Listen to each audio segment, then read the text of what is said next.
Sean bienvenidos todos a un nuevo video de House of Wheat. Mi nombre es Noé y en esta ocasión les quiero compartir un nuevo seguimiento de cultivo de inicio a fin. Hay varias particularidades en este seguimiento, entre ellas que fue uno de mis últimos cultivos acá en Chile, porque cuando veas este video yo estaré en Barcelona comenzando una nueva aventura canábica. Esta carpa nos acompañó en el canal durante varios cultivos, pero nunca la había probado con el método que te mostraré hoy. En este video verás cómo preparé un suelo para regar solo con agua y cómo utilicé el método SOG para aprovechar el espacio de la carpa. Así que quédate hasta el final porque se viene un videazo lleno de aprendizajes, recomendaciones y por supuesto los resultados que salieron.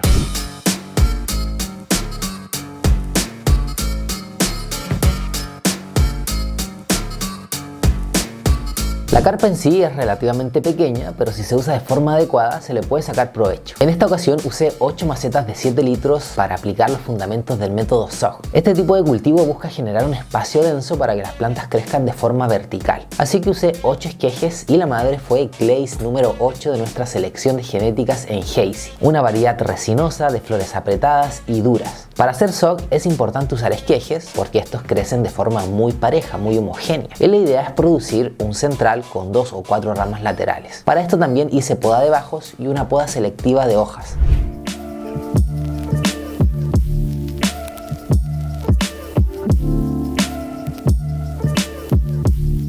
En este cultivo también puse en práctica los fundamentos de la metodología orgánica conocida como suelo vivo o living soil. Este tipo de cultivo se basa en construir un suelo que, entre otras cosas, no requerirá el uso de fertilizantes embotellados en el riego. Así que durante todo el ciclo hasta el final de la floración solo regué con agua. La mayoría de los cultivos en macetas documentados en el canal habían sido con fertilizantes embotellados. Sin embargo, mi partner en Hazy venía probando el suelo vivo y después de probar sus flores quise meterme en el tema. Mi amigo lleva más de 3 años cultivando el interior con este mismo suelo, con una receta como la que te compartiré hoy, y estos han sido sus resultados.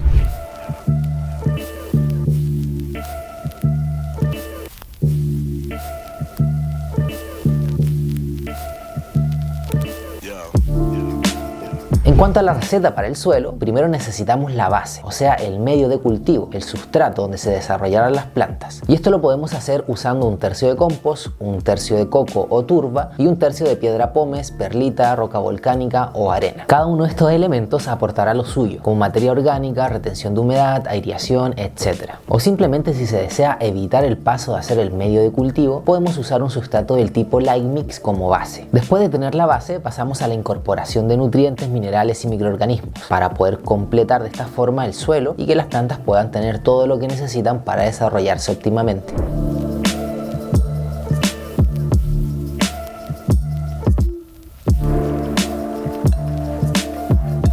Considerando una base de 50 litros, para esta receta añadí 100 gramos de harina de pescado, 100 de harina de neem, 100 de harina de soya, 90 gramos de fras, 60 de gypsum y finalmente 250 gramos de microorganismos sólidos. Preparar este suelo para 2 carpas no me tomó más de 20 minutos integrando y mezclando los ingredientes. Y como dije anteriormente, esta receta es para 50 litros de sustrato base, pero si tú quieres aplicarla y hacer menos cantidad o más, debes hacer una simple regla de 3 para poder calcular la cantidad de cada uno de los ingredientes.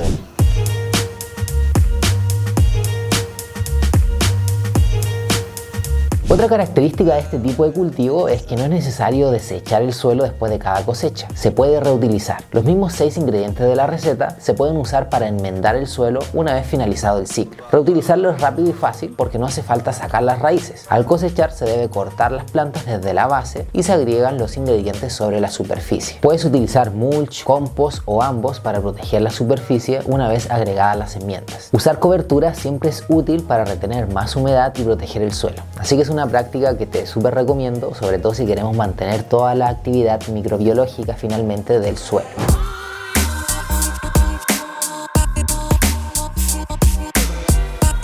Cuando estábamos investigando sobre suelo vivo o living soil, nos dimos cuenta que era difícil conseguir los ingredientes para poder desarrollar este tipo de método de cultivo, al menos acá en Chile. Así que decidimos averiguar, ponerlo en práctica y decidimos traer estos productos a nuestra web. Y si tú eres de Chile, te dejo el link de los productos en la descripción para que puedas seguir la receta de este video.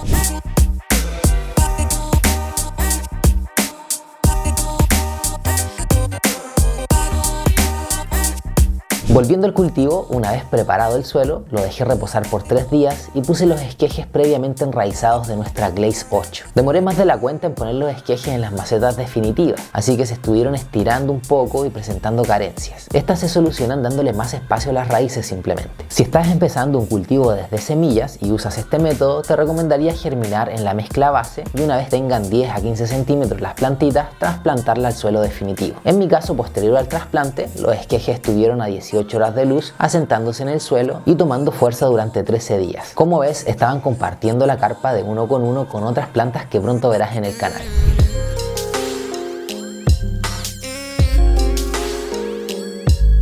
Una vez asentadas a su nuevo hogar, empezaron una recuperación rápida y día a día veía la mejora en el color y fuerza de las plantas. Factores fundamentales, por supuesto, para empezar una etapa tan importante como lo es la de floración. Cuando estuvieron de unos 25 a 30 centímetros, traspasé a la carpa definitiva para que empezaran a florecer con 12 horas de oscuridad. La idea con el cultivo tipo SOC es que las plantas no crezcan tan altas, sin embargo, en este caso, con el retraso que tuve y las características de la variedad también, se estiraron un poquito más de lo que hubiese querido, aunque no me implicó mayores dificultades como verás más adelante.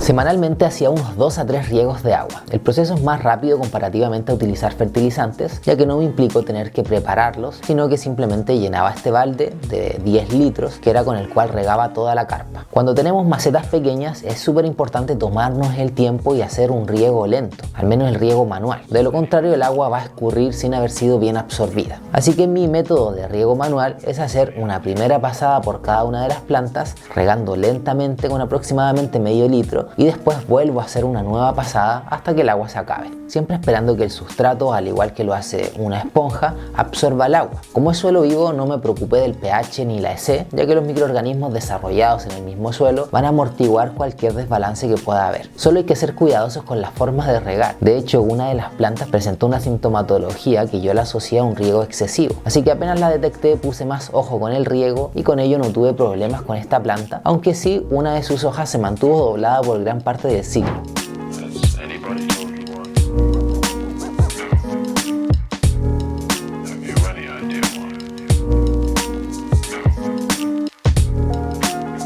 Al llegar a las últimas semanas de floración y con el frío que estaba haciendo en la época en la cual cultivé estas Glaze 8, las plantas empezaron a mostrar tonalidades rojizas y anaranjadas. Las flores empezaban a llenarse de pistilos y la resina empezaba a brotar tanto de los cogollos como de las hojas cercanas a ellos. Acá puedes ver cómo se forman estas líneas muy homogéneas de crecimiento de cada una de las ramas laterales al usar esta técnica. 2 de los 8 esquejes, eso sí, se quedaron un poquito más bajitos que el resto, ya que arriba de estas plantas tenía un ventilador y un ducto del extractor. Todos estos elementos interfieren definitivamente en la luz directa que puede llegar a las plantas, por lo que es un factor a considerar, sobre todo si se cultiva en espacios más pequeños.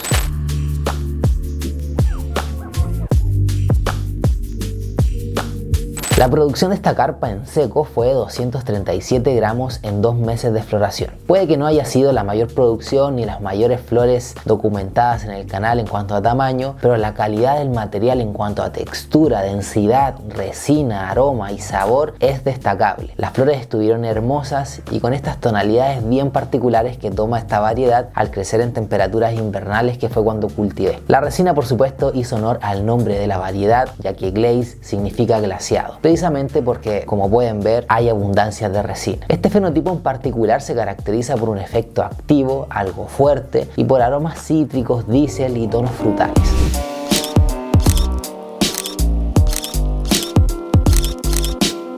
De esta nueva experiencia de cultivo resalto la comodidad de cultivar en este tipo de suelo, ya que solo implica mezclar los materiales y después durante todo el ciclo solo regar con agua, o té de compost también si quieren añadir más microorganismos, siempre es útil. Te dejaré un link en la descripción con un artículo donde está la receta completa, paso a paso, del suelo y algunas recomendaciones también para los cuidados posteriores si te interesa implementarlo. Si vives en Chile ya sabes dónde encontrar los ingredientes mencionados en el video, y si vives en otro país puedes buscar los productos en vivo viveros o tiendas de productos agrícolas locales, no necesariamente especializadas como grow shops. No intentes, eso sí, importar este tipo de productos a tu país porque al ser orgánico probablemente los retengan en la aduana. Cuídate mucho, espero que este video te haya gustado. Déjame tus impresiones, un nuevo seguimiento del cultivo, documentando meses de cultivo en un videito de algunos minutos. No es menor, así que espero que te haya gustado y déjame tus comentarios, dale un like, apóyanos y suscríbete al canal si aún no lo has hecho. Cuídate mucho y ya nos estaremos viendo en una próxima ocasión.